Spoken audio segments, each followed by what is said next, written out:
The contract was signed in blood, not hers, not yet, but her uncle's seal pressed into red wax as he sold Elara to Lord Malcolm, a man whose last 3 wives had all died before their first anniversary. The rumors said one fell from a balcony, one drowned in a bathtub, one simply stopped breathing in her sleep. Elara stood in chains, her wrists raw, her dress torn from where she had tried to run. She watched her uncle pocket the gold, watched Malcolm smile, watched every door to freedom close. The great hall of her uncle's estate had once been her home. Now it was an auction house. Nobles and landowners had gathered to watch the transaction, not out of curiosity, but because Lord Malcolm wanted witnesses. He wanted everyone to know that Elara Ashby was now his property. Her uncle, Lord Harold Ashby, had not looked at her once during the proceedings. He stood by the hearth, counting coins, his expression as cold as the winter outside. "You're doing the right thing, Harold," Malcolm said, his voice smooth as poison.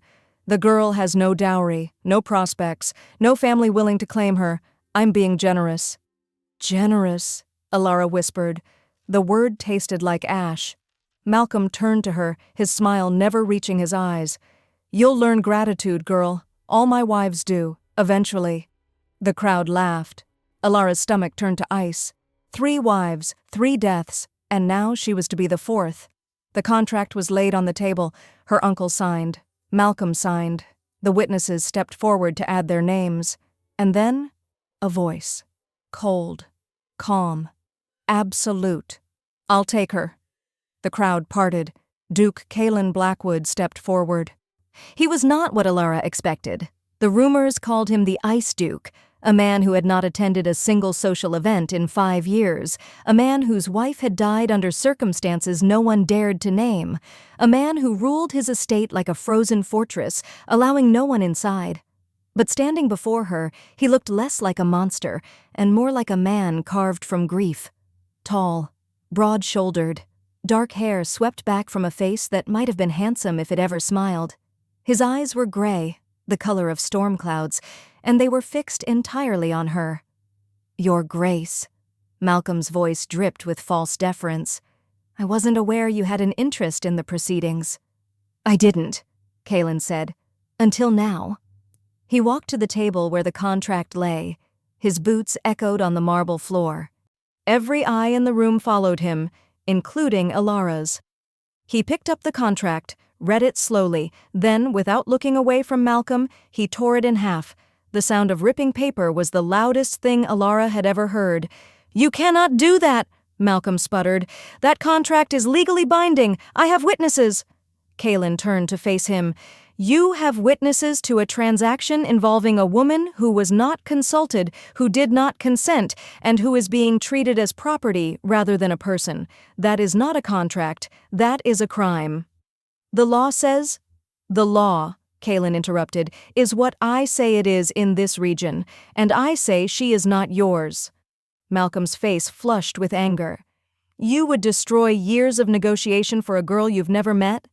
Caelan looked at Elara, really looked at her, and not at her torn dress or her bound wrists or her disheveled hair. He looked at her eyes, the fear there, but also the defiance. The woman who had not begged, not cried, not broken even as her uncle sold her to a murderer.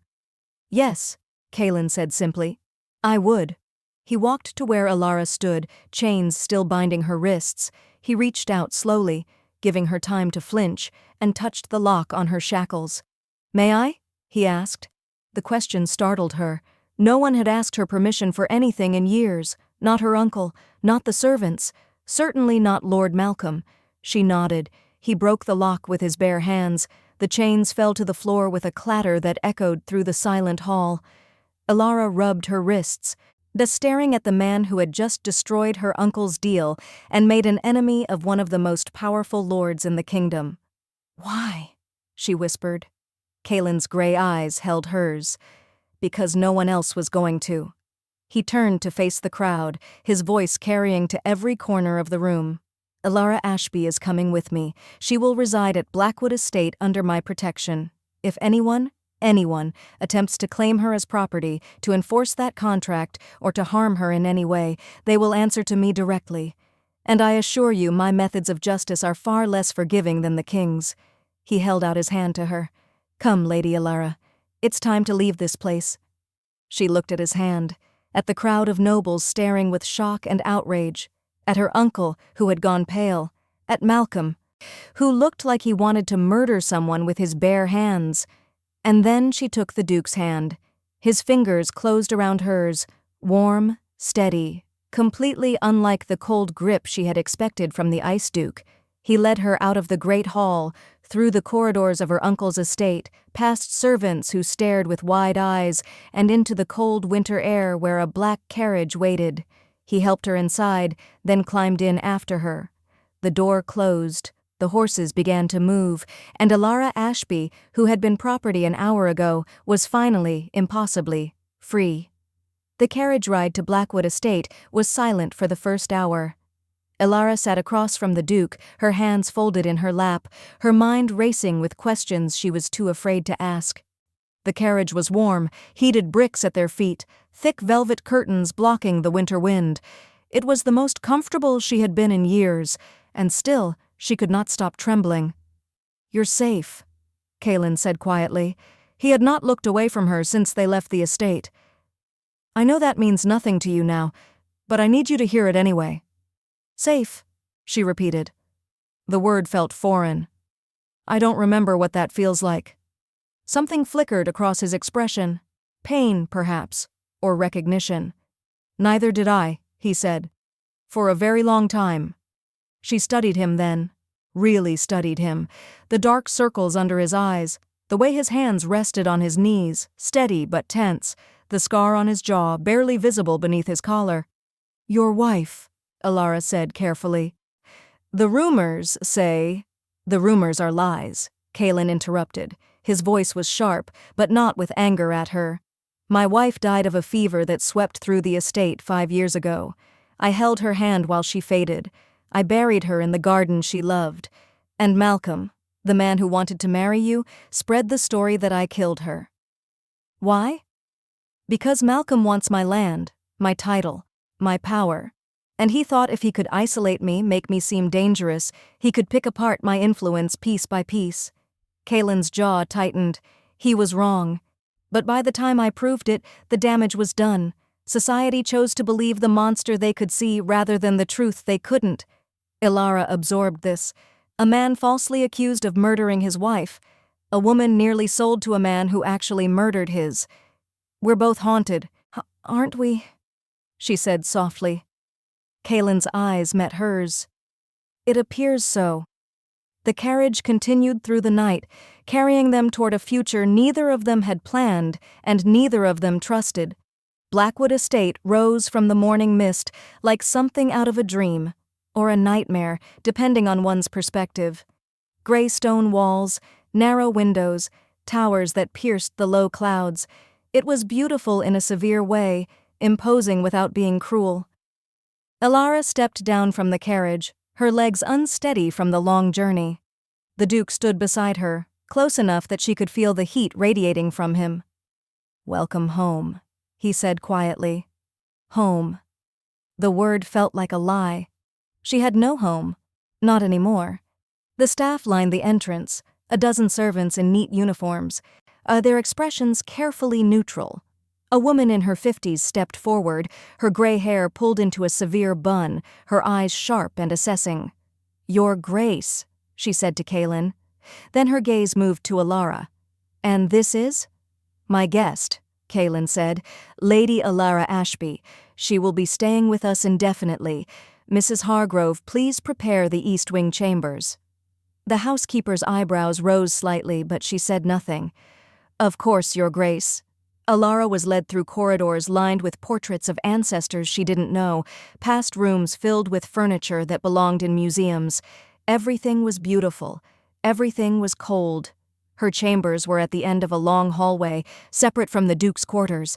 A fire crackled in the hearth, casting warm light across a four-poster bed, a writing desk, and windows that overlooked snow-covered gardens. "There are fresh clothes in the wardrobe," Mrs. Hargrove said. "The Duke had them prepared in advance." Elara blinked. "He knew I was coming?" The housekeeper's expression was unreadable. His Grace has a habit of preparing for possibilities. He knew Lord Malcolm was negotiating for a bride. He simply didn't know which woman until yesterday. Elara's throat tightened. He had prepared a room for her, a stranger, before he even knew her name. "Will there be anything else, my lady?" "No, thank you." Mrs. Hargrove left, closing the door softly behind her. Elara stood alone in her new room, in her new home, protected by a man she did not know from a monster who wanted her dead. She should have felt grateful. Instead, she felt terrified. Because she had learned long ago that no one did anything for nothing. The Duke had saved her, but she didn't yet know what he wanted in return. The first week at Blackwood Estate passed in careful distance. Caelan did not seek her out. He did not demand her company. He did not even eat meals with her, taking his breakfast in his study and his dinner alone in the library. Elara explored the estate, learning its corridors and gardens and hidden corners. The servants were polite but reserved, unsure how to treat a woman who was neither guest nor mistress nor prisoner. On the third day, she found the library. It was vast. 2 stories of bookshelves, a rolling ladder, windows that faced south for maximum light. She had not realized how much she missed reading until she stood in that room, surrounded by thousands of volumes, and nearly wept. She was reaching for a book on the top shelf when a voice came from behind her. "Third row, second section. The poetry is there if that's what you're looking for." She turned. Caelan stood in the doorway, dressed simply in a white shirt and dark trousers. Without his formal coat, he looked younger, less like the Ice Duke and more like a man who had forgotten how to smile. "I wasn't looking for poetry," she said. "I was looking for anything that would help me understand this place." He stepped into the room, his movements slow and deliberate. "And what do you want to understand? Why you saved me, why you brought me here, what you expect from me in return." He stopped a few feet away, giving her space. I expect nothing." "Everyone expects something." "Then you haven't met very many honest people." Elara's jaw tightened. "I haven't met very many people at all. My uncle kept me locked in the estate after my parents died. I was his servant, not his niece. I cleaned his rooms, I mended his clothes, I cooked his meals, and when I became more trouble than I was worth, he sold me." Caelan's expression didn't change, but something in his eyes darkened. "How old were you when your parents died?" 12. "And how long ago was that?" 7 years. 7 years, he repeated slowly. "You've been a prisoner for 7 years." "I've been a survivor," she corrected. "There's a difference." For the first time since she had met him, Caelan Blackwood smiled. It was small and brief, but it transformed his face. "Yes," he said, "there is." He walked to the shelves and pulled down a book, a collection of poetry she had been reaching for. He handed it to her, his fingers brushing hers. "Read this," he said. "When you're finished, we'll talk about what you think. Not about what you owe me or what I expect from you, just about the words on the page." She stared at the book in her hands. "You want to discuss poetry with me? I want to give you something that belongs to no one but yourself. Reading, thinking, forming opinions without someone else telling you what to believe." He stepped back. "You've been told who to be for 7 years, Elara. It's time you figured it out for yourself." He left her alone in the library. And Elara, who had not read a book for pleasure since she was 12 years old, sat down by the fire and opened to the first page. The 2 weeks became 3, 3 became 4. Elara fell into a rhythm. She read in the mornings, walked in the gardens in the afternoons, and ate dinner with Caelan in the evenings. Those dinners were awkward at first, 2 strangers sharing a table, unsure what to say to each other. But slowly, tentatively, they began to talk. He told her about his wife, Lillian, how they had met when they were young, how she had laughed at everything, even his worst jokes, how her death had left him hollow, unwilling to let anyone else close. She told him about her parents, her father, a soldier who had died in battle, her mother who had wasted away from grief, her uncle who had taken everything and given nothing back. They were both broken, both isolated, both terrified of wanting something they might lose. One evening, as snow fell outside the library windows, Elara asked the question that had been haunting her. Why haven't you married again? You're a duke. You need an heir. Society must be pressuring you. Caelan set down his glass of whiskey. Society can pressure all it wants. I won't marry someone I don't love. I won't trap a woman in a marriage of convenience just to produce children. Lillian deserved better than that, and so would any other woman I married. What if you never love again? Then I never marry again. He looked at her, his gray eyes steady. I would rather be alone than be with someone who makes me feel alone.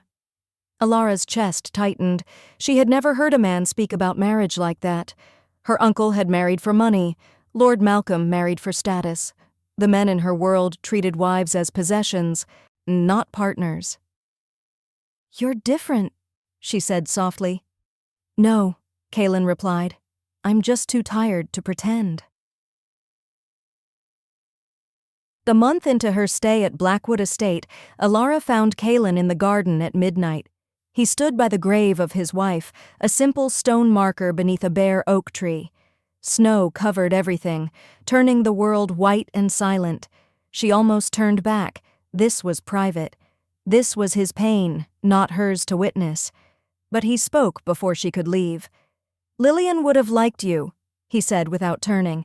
She always wanted me to find someone who would challenge me, someone who wouldn't be afraid of my silences. Are you afraid of your silences? Elara asked. He turned to face her. In the moonlight, his expression was unguarded, vulnerable. I'm afraid of many things. Being alone. Being misunderstood. Hurting someone the way I was hurt. He paused. Being happy. Elara stepped closer. Why would you be afraid of being happy? Because the last time I was happy, it was taken from me, and I don't know if I could survive losing someone again. They stood facing each other, snow falling between them. Elara's heart hammered in her chest. She should step back. She should return to the house. She should not say what she was about to say. You saved me, she whispered, when no one else would. You gave me a home, a purpose, a reason to believe that not all men are monsters. She reached out and touched his hand, her bare fingers against his cold skin. Let me save you, Caelan. Let me remind you what it feels like to be happy. He stared at their joined hands. His breath caught. Elara, don't answer now, she interrupted. Just don't push me away. Not yet. She squeezed his hand once, then turned and walked back to the house, leaving him standing in the snow. She did not look back, but she felt his gaze on her the entire way. 3 days later, Lord Malcolm arrived at Blackwood Estate. Elara was in the library when she heard the commotion. Raised voices in the entrance hall, the stomp of boots on marble, Caelan's cold voice demanding an explanation. She set down her book and walked to the doorway. Malcolm stood in the center of the hall, flanked by 2 guards. He looked the same as he had at the contract signing, wealthy, arrogant, and utterly convinced of his own superiority. Your Grace, Malcolm said, his tone dripping with false courtesy. I've come to collect what's mine. Nothing here belongs to you, Caelan replied. The law disagrees. The contract was signed, witnessed, sealed. You tore the paper, but the agreement still stands. Elara Ashby is my betrothed.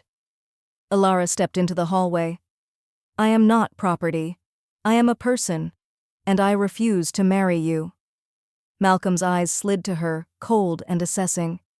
You don't have a choice, girl. Your uncle signed. The king's magistrates have been notified. Unless the Duke can produce a counter-contract proving you were already promised to someone else, you will be handed over by week's end. Caelan's expression didn't change, but Elara saw his hands curl into fists at his sides. There is no counter-contract, he said quietly. Then we understand each other. Malcolm smiled. I'll return in 5 days to collect her, and make sure she's ready. He left, his guards following. The door closed. Silence fell. Elara looked at Caelan. His face was pale, his jaw tight. What do we do? She whispered.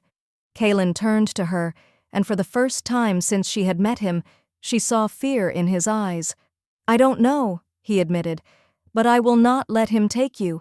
Even if I have to burn every bridge I have, I will not let him take you. That night, Elara could not sleep. She lay in her bed staring at the ceiling, her mind racing through possibilities. There had to be a way out. There had to be something they could use against Malcolm. And then she remembered. The Duke's study. The locked door that even the servants were forbidden to enter. The rumors about what might be hidden inside. Caelan had told her his wife died of fever. But Malcolm had spread different rumors. What if there was proof? Documents, letters, evidence that Malcolm had been lying all along. Elara dressed quickly and crept through the darkened corridors. The study door was locked, but she had watched the housekeeper unlock it earlier that week. She knew where the key was hidden, beneath the third potted plant in the hallway. Her hands shook as she turned the key in the lock. The door swung open. The study was dark, lit only by moonlight filtering through the windows. Elara moved quickly, searching through drawers and cabinets, looking for anything that might help. And then she found it. A box hidden behind a false panel in the bookcase. Inside, letters. Dozens of them, written in Malcolm's own hand. She read one, then another, then another. Her blood ran cold. Malcolm had been manipulating the Duke's reputation for years, spreading rumors about his wife's death, planting false evidence, paying witnesses to lie. All of it documented in his own correspondence, letters he had written to his accomplices, bragging about his schemes. Elara copied the most damaging passages into a small notebook, then replaced the letters exactly as she had found them. She locked the study door, returned the key, and crept back to her room. She did not sleep that night, but for the first time since Malcolm had arrived, she felt something other than fear. She felt hope. 2 days before Malcolm was scheduled to return, Elara made a mistake. She went for a walk in the gardens alone. She had done it dozens of times before. The servants knew her routine.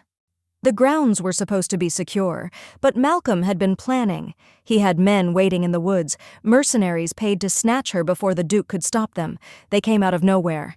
Hands grabbed her from behind. A cloth was pressed over her mouth. The world went dark. When she woke, she was in a dungeon. Stone walls, iron bars, the smell of mold and old blood. She was chained to the wall, her wrists raw from struggling. Malcolm stood outside the cell, smiling. "Did you really think the Duke could protect you?" he asked. "He's weak, broken. He couldn't even save his own wife." "He didn't kill her," Elara spat. "You spread those lies." Malcolm's smile faltered. "What did you say?" "I know about the letters, the witnesses you paid, the rumors you planted." Elara lifted her chin. "I have proof, and if anything happens to me, that proof will be delivered to the king's magistrates." Malcolm's face went pale, then red, then purple with rage. "You're lying. Try me." He stared at her for a long moment. Then he turned and walked away, his boots echoing on the stone floor. "You'll regret this," he called over his shoulder. "Before this is over, you'll wish you had married me." Elara did not answer. She closed her eyes and prayed that Caelan would find her before it was too late. Caelan found her at dawn. She heard him before she saw him, the clash of swords, the shouts of men, the sound of bodies falling.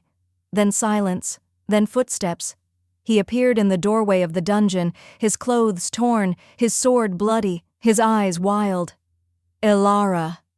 She had never heard her name spoken with so much relief. He crossed to her in 3 strides, broke her chains the same way he had broken her shackles weeks ago, and pulled her into his arms. "I thought I lost you," he whispered against her hair. "I thought—" "I'm here," she said, clinging to him. "I'm alive." He pulled back, his hands cupping her face. His gray eyes searched hers, looking for injuries, for pain, for anything that might have been taken from her. "Did he hurt you?" "No, I told him about the letters. He was too afraid to touch me." Caelan's expression shifted from fear to fierce pride. "You found the letters?" "I broke into your study. I'm sorry." "Don't be." He kissed her forehead, a gesture so tender it made her chest ache. "You may have just saved us both." He helped her stand. Her legs were weak, but he held her steady, one arm around her waist, keeping her close. "Can you walk?" he asked. "I can try." They made their way out of the dungeon, past the bodies of Malcolm's mercenaries, up the stone stairs into the cold morning air. Malcolm was waiting in the courtyard, surrounded by Caelan's guards. His face was pale, his hands bound behind his back. "This isn't over," Malcolm spat. I have friends, connections. You can't— I can, Caelan interrupted, and I will. You're being taken to the king's court to answer for your crimes. The letters Elara found will be presented as evidence. Your conspiracy to murder my wife, to destroy my reputation, and to kidnap an innocent woman will be exposed for all to see. You have no proof. I have your own letters, in your own handwriting, bragging about every crime you've committed. Caelan's voice was ice. You're finished, Malcolm. The only question is whether you hang or spend the rest of your life in a cell. Malcolm's guards dragged him away. Caelan turned to Elara. She stood in the courtyard, shivering in her torn dress, her wrists bleeding from the chains. You're hurt, he said, moving toward her. It's nothing. It's not nothing. He removed his coat and wrapped it around her shoulders. The fabric was warm, warm from his body, warm from the fight, warm with the promise of safety. Thank you, she whispered, for coming for me. Always, he said. I will always come for you. The days after the rescue were quiet. Elara healed, her wrists were bandaged, her nightmares faded. She slept in her own bed, in her own room, with the door unlocked for the first time in weeks. Caelan visited her every day. He brought her books. He sat with her while she ate. He read to her when she was too tired to hold the pages herself. They did not speak of what had happened in the dungeon. They did not speak of the letters or Malcolm or the future. They simply existed together, two broken people learning to be whole. One evening, as firelight danced across the library walls, Elara set down her book and looked at Caelan. "Why haven't you kissed me?" she asked. He looked up from his own reading, surprised. "What? You saved me. You protected me. You held me in the dungeon and told me you would always come for me. And yet you haven't kissed me." She paused. "Why?" Caelan set down his book. His gray eyes were serious, searching. "Because I wanted you to choose it," he said quietly. "Not because you felt obligated, not because you thought you owed me. Because you wanted to." "What if I do want to?" He went very still. "Elara, I've spent 7 years being told what to do, how to feel, who to be." She stood and crossed to where he sat. "I've never chosen anything for myself, not once, but I'm choosing this. I'm choosing you." She knelt beside his chair, bringing herself to his eye level. "I don't know if this is love. I don't know if I'm capable of love after everything that's been taken from me, but I know that when I'm with you, I feel safe, I feel seen, I feel like maybe I could be happy." Caelan's hand lifted, trembling slightly, and cupped her face. "I lost one woman I loved," he whispered. "I held her hand while she died, and I swore I would never let myself feel that way again. I built walls. I pushed people away. I became the Ice Duke because it was easier than feeling." His thumb brushed across her cheek. "And then you arrived, chained and frightened and utterly defiant. You looked at me, really looked at me, and you didn't see a monster. You saw a man who was just as broken as you." Tears slipped down Elara's face. "I'm still afraid," she admitted, "of losing you, of losing myself, of waking up one day and realizing this was all a dream." "Then let's be afraid together." He leaned closer. "May I kiss you, Elara?" "Yes." His lips met hers. The kiss was soft at first, careful, questioning, giving her every opportunity to pull away. But she didn't pull away. She leaned into him, her hands fisting in his shirt, her heart pounding against her ribs. When they finally broke apart, both were breathing hard. "I love you," Caelan said. "I didn't think I could love again, but I love you." Elara smiled through her tears. "I love you too, even though it terrifies me." "Good," he said, pulling her into his arms. "We'll be terrified together." 1 month later, Elara stood before the king's court, not as a prisoner, not as property, as a witness. The great hall was packed with nobles, magistrates, and curious onlookers. Malcolm sat in chains, his face pale, his confidence gone. Caelan stood beside Elara, his hand steady on her back. The king's magistrate called for order. "Lord Malcolm, you have been accused of conspiracy to commit murder, defamation, kidnapping, and fraud. How do you plead?" Malcolm's lawyer stood. "Not guilty, Your Honor. These accusations are politically motivated." Elara stepped forward. "I have evidence," she said. and her voice clear and steady. "Letters written in Lord Malcolm's own hand, documenting every crime he has committed, the murders of his 3 wives, the spread of false rumors about Duke Blackwood, the conspiracy to kidnap me." She held up the notebook she had filled that night in Caelan's study. The magistrate's eyes widened. "May I see that?" Elara handed it over. The room was silent as the magistrate read, page after page, crime after crime. When he finally looked up, his expression was grim. "Lord Malcolm, you are hereby found guilty on all charges. You will be stripped of your title, your lands, and your wealth. You will spend the remainder of your life in the king's prison." Malcolm screamed. He thrashed. His guards had to drag him from the room. Elara watched him go, feeling nothing. No satisfaction, no revenge, just peace. It was over. After the trial, Caelan led Elara to a small chamber off the main hall. "What are we doing here?" she asked. He didn't answer. Instead, he pulled a document from his coat and laid it on the table. Elara read it. Her breath caught. It was a marriage contract, not the kind her uncle had signed, not a transaction, not a sale. This one was different. It stated that she entered into the marriage of her own free will, that she would retain control of her own property, that she could leave at any time, for any reason, with no penalty. "What is this?" she whispered. "A choice," Caelan said, "the one you never had." He knelt before her, Duke Caelan Blackwood, the Ice Duke, kneeling in front of a woman who had been property a month ago. "I told you I would never marry again unless I loved," he said. "And I love you, Elara. Not because you're convenient, not because I need an heir, because you make me want to be alive. You make me want to wake up in the morning. You make me believe that happiness isn't something I lost. It's something I haven't found yet." Tears streamed down her face. "Marry me," he said, "not because I saved you, not because you owe me, because you want to, because you choose to, because you deserve to be chosen." Elara looked at the contract, at the man kneeling before her, at the future she had never dared to imagine. "Yes," she said, "yes, I'll marry you." He stood and pulled her into his arms, kissing her with all the passion and relief and joy he had been holding back for weeks. When they finally parted, both were laughing and crying at once. "We should probably sign the contract," Elara said. "Probably." Caelan handed her a pen. "But you should know, even if you don't sign it, even if you change your mind tomorrow, I will still love you. I will still protect you. I will still be here." She signed her name, Elara Ashby, no longer property, no longer a prisoner, no longer invisible. She was choosing herself, and she was choosing him.